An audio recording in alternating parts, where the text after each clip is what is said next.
नमस्कार मित्र. समजा तुम्ही तुमची सगळी ऐश्वर्याची कामं एकत्र करून साधारण 1 कोटी रुपयाचा फ्लॅट घेतला. त्याच्यावर तुम्ही स्टॅम्प ड्युटी भरली आणि ॲग्रीमेंटही रजिस्टर केलं. आता काही कारणामुळे डिले झाला, प्रोजेक्ट पुढे रखडत चाललेला आहे. तुमची आता फ्लॅट मिळत नाही. तुम्ही रेराकडे जाता, तक्रार दाखल करता. रेरा तुमच्या बाजूने निर्णय देते. सगळे पैसे तुम्हाला परत मिळतात. त्याच्यावर तुम्हाला व्याजही मिळतं. तुम्ही खूप खुश होता. पण तुम्ही हे विसरता की याच वेळी तुम्ही एक स्टॅम्प ड्युटी भरलेली आहे. ती जवळजवळ 5 ते 7 लाख रुपये आहे. ही स्टॅम्प ड्युटी तुम्हाला त्यामध्ये परत मिळालेली नसते. कारण ही स्टॅम्प ड्युटी जरी प्रमोटरने तुमच्याकडनं घेतलेली असली तरी ती त्याने थेट सरकारला भरलेली असते. त्यामुळे त्या बाबतीत तो काहीच करू शकत नाही. आणि रेरा देखील तुम्हाला पैसे देताना जे पैसे तुम्ही बिल्डरला दिले आहेत ते पैसे परत करण्याचे आदेश देते.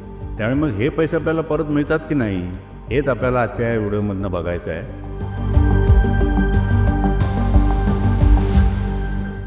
मी डॉक्टर वसंत प्रभू, महारेराचा माजी सेक्रेटरी. आज आपल्याला या विषयासंबंधीच माहिती देणार आहे. त्याला तर आपण आपला व्हिडिओ सुरुवात करूया. सर्वप्रथम आपण एक गैरसमज दूर करूया. तो म्हणजे रेरा रिफंड आणि स्टॅम्प ड्युटी रिफंड या दोन्ही गोष्टी वेगवेगळ्या आहेत. रेरा रिफंड हा तुम्हाला सेक्शन 18 खाली मिळत होतो. जी रक्कम तुम्ही बिल्डरकडे दिलेली असते ती आणि त्याच्यावर मिळणारं व्याज हे तुम्हाला मिळत असतं. परंतु स्टॅम्प ड्युटी मात्र ही प्रमोटरने जरी तुमच्याकडनं घेतलेली असली तरी ती सरकारकडे भरलेली असते. त्यामुळे तो ती परत देत नाही. तर ही परत मिळवण्यासाठी तुम्हाला सरकारकडे जावं लागतं आणि त्यासाठी एक वेगळी प्रक्रिया आहे. स्टॅम्प ड्युटी संबंधी अनेक लोकांनी मला प्रश्न विचारले होते. साधारण आपण किती भरतो वगैरे. ही साधारण 5% आसपास असते. त्याच्यावर काही अधिभार असतो 1% वगैरे. कुठे मेट्रो टॅक्स एखादा 1% असतो.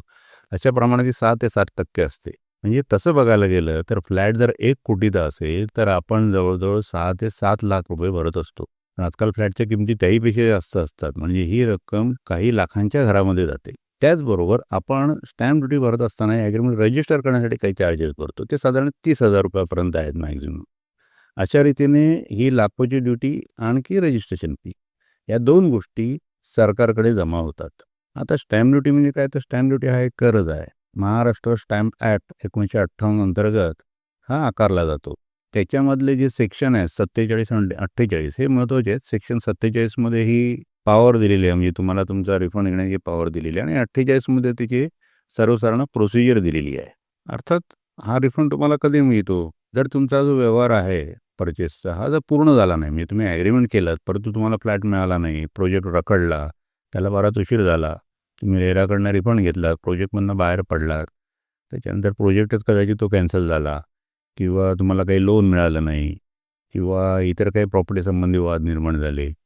अशा काही कारणां म्हणजे जसं काही रिझन्स असतात त्या रिझनच्या अंतर्गत तुम्हाला तुमचा हे व्यवहार पूर्ण झाला नाही म्हणून तुम्हाला तुमचा रिफंड घेता येऊ शकतो.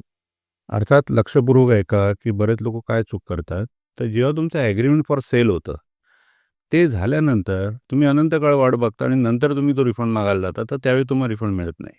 कारण कोर्टाच्या प्रक्रियेमध्ये किंवा या एकंदरीत प्रक्रियेमध्ये 5 वर्षाची मुदत दिलेली आहे. म्हणजे तुमचं ॲग्रीमेंट फॉर सेल झाल्यानंतर तुमचं 5 वर्षाच्या आत कॅन्सलेशन डीड जर रजिस्टर झालं तर तुम्ही रिफंडला पात्र असता. तुम्ही जर एखाद्या बिल्डरकडे तुम्ही रजिस्ट्रेशन केलेलं आहे आणि तुम्हाला फ्लॅट मिळत नाही आहे तर तुम्ही अंधकाळ वाट बघू नका. 5 वर्षाच्या आतमध्ये जर त्यांनी दिल्यानंतर होत नसेल तर तुम्ही ते रद्द करू शकता आणि मग त्या कॅन्सलेशन डीड करून तुम्ही रिफंडसाठी तुम्ही नक्कीच अर्ज करू शकता आणि मग त्याला तुम्ही पात्र होता. तेव्हा 5 वर्षाची मुदत तुमचं ॲग्रीमेंट फॉर सेल डीड झाल्यानंतर 5 वर्षाच्या मुदतीत ते कॅन्सल व्हायला हवं. तरच तुम्ही रिफंडला पात्र ठरू शकता. आता दुसरी याच्यातली एक अट अत्यंत महत्त्वाची आहे. ती म्हणजे ज्या क्षणी तुमचं कॅन्सलेशन डीड होतं ते झाल्यानंतर 6 महिन्यामध्ये तुम्ही रिफंडसाठी अर्ज करायला हवा. तर नुकताच मी व्हिडिओ बघितला, स्टॅम्प ऑफिसचाच व्हिडिओ आहे तो जानेवारी 26. त्याच्यामध्ये त्यांनी 1 वर्ष मुदत सांगितलेली आहे. पण माझ्या माहितीप्रमाणे 6 महिने ही मुदत आहे की तुमचं डीड एकदा कॅन्सल झाल्यानंतर 6 महिन्याच्या मुदतीमध्ये तुम्ही स्टॅम्प ऑफिसकडे अर्ज करायला हवा. सोपा मार्ग म्हणजे 6 महिने की 1 वर्ष हे न बघता ज्या क्षणी आपलं कॅन्सलेशन डीड होईल त्या क्षणी तात्काळ आपण त्या ऑफिसला रिफंडसाठी अर्ज करणं हे जास्त योग्य राहील. दुसरा प्रश्न असतो तो म्हणजे की रजिस्ट्रेशन फी परत मिळते का? आता रजिस्ट्रेशन फी म्हणजे 1% असते किंवा मॅक्झिमम 30,000 रुपये असं जाणून 30,000 रुपये धरून चालू. परंतु हे ॲग्रीमेंट रजिस्टर झालेलं असल्यामुळे डिपार्टमेंटने ती सेवा दिलेली असते. त्यामुळे तुम्हाला 30,000 रुपये परत मिळू शकत नाही. परंतु काही वेळा काय होतं की ॲग्रीमेंटच होत नाही. आपण पैसे भरून ठेवतो, चलन आले पैसे भरतो आपण, परंतु ती प्रक्रिया पूर्णच होत नाही. ती प्रक्रिया आपण पारच पाडत नाही. मग अशा वेळी तुम्ही अप्लाय करू शकता. परंतु सामान्य त्याचं उत्तर नाही असं आहे. यावेळी आपल्याला कोणते कागदपत्र महत्त्वाचे आहेत, की जे ह्याच्याबरोबर जोडावे लागतात. ते म्हणजे एक तर तुमचं पहिलं रजिस्टर ॲग्रीमेंट फॉर सेल झालेलं असेल तर ते. इंडेक्स 2ची कॉपी असते, ती तुम्हाला जोडावी लागते. स्टॅम्प ड्युटीची रिसीट असेल तुमच्याकडे भरलेली, ती द्यावी लागते. रजिस्ट्रेशन फीची रिसीट असते, ती द्यावी लागते. त्याला ESBTRची कॉपी असेल कदाचित तर ती द्यावी लागते, बँके थ्रू केलेलं असेल तर. अलॉटमेंट लेटर असेल तुमच्याकडे किंवा आणखी काही पेमेंट रिसिट्स असतील ते द्यावे लागतात. बिल्डरचं एक डिमांड लेटर असेल, तुम्हाला कदाचित रिफंडची काही ऑर्डर झालेली असेल रेराची वगैरे तर ती घ्यावी लागते. लोनचे काही डॉक्युमेंट्स असतील तर त्या द्यावे लागतात.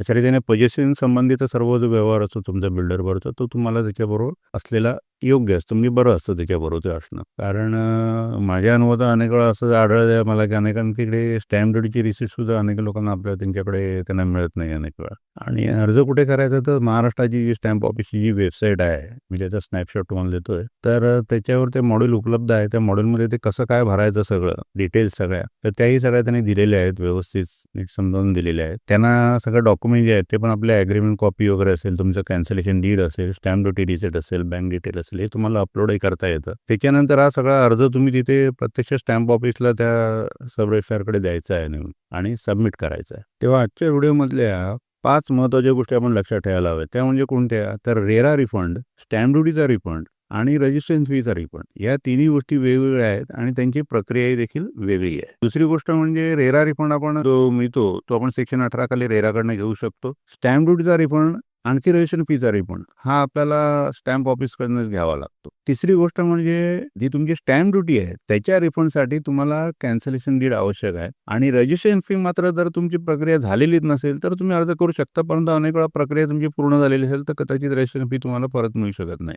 चौथी गोष्ट म्हणजे याच्यासाठी तुमचं ॲग्रीमेंट फॉर सेल आहे, इंडेक्स 2 आहे आणि तुम्ही स्टॅम्प ड्युटी पेमेंट केलेली असेल त्याची रिसिट आहे. या 3 गोष्टी तुम्ही जपून ठेवायला हव्या.